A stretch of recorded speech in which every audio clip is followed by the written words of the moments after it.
day 2 here at the annual meeting of the Asian Development Bank in Manila. And today I'm joined by Secretary Benjamin Diokno, who is the Budget Secretary of the Philippines. Secretary, the government is carrying out a major tax reform that has been praised also by international observers, and the reform also includes a modernization or a removal of some of the tax incentives available to investors and foreign investors. So are you concerned at all that these changes can in a way jeopardize the continuity of some of the foreign investment projects active in the country? Okay.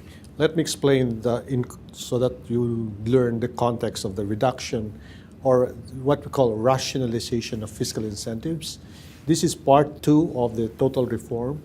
The proposal is to reduce corporate income tax from 35% from 30% to 25% to make it comparable with the rates in this region. Okay, but since there will be a revenue loss, we would like to rationalize the fiscal incentives, which studies show tend to be redundant. In other words, investors are going to come in anyway with or without incentives.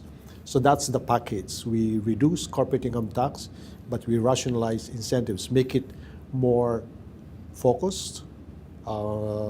It's going to be performance-based, and it's going to be time-bound. So if we present it to the investors that way, I don't think it will discourage foreign investments in the Philippines. Okay, is there any particular sector or industry that will be targeted as an overall vision of these all the incentives, and there are easily at least 25 tax measures will be reviewed and rationalized. Okay. One of the major pillars of the Duterte administration has been this major infrastructure program called the Build program. Last year, the government spent 5.6% of GDP into infrastructure, which is a pretty high level of spending compared to historic average in the Philippines. How will you keep up with this level of infrastructure spending through 2022 from a budget perspective? Well, again, to put in perspective, over the last 50 years, we spent only the equivalent of 2.6% of GDP for infrastructure. That's why if you compare us with the other ASEAN 5 countries, we got the poorest infrastructure in this part of the world, okay?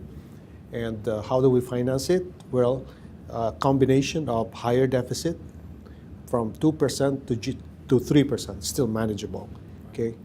And then with this train or the tax reform program, it's a combination of the two, higher deficit plus higher yield from the tax reform will give us more money to spend for the build program. And how do we finance the deficit? It's going to be a combination of 75% domestic borrowing and 25% foreign borrowing. So you're also slightly increasing the level of external borrowing. Yes, but it's still minimal compared to the previous years. Sure. Yeah. A final question here at the annual meeting. There has been a lot of discussion about automation and innovation, technological innovation, and what could be its impact on labor and the workforce across the region. The Philippines has become a major hotspot for investment into BPOs, yes.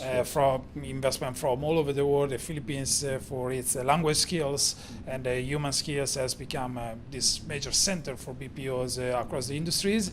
But many of these jobs now seems to be at risk of automation as artificial intelligence solutions are becoming very advanced. So from a policy perspective, how are you approaching the issue that concerns as many as 1.2 million of Filipino workers working in BPOs?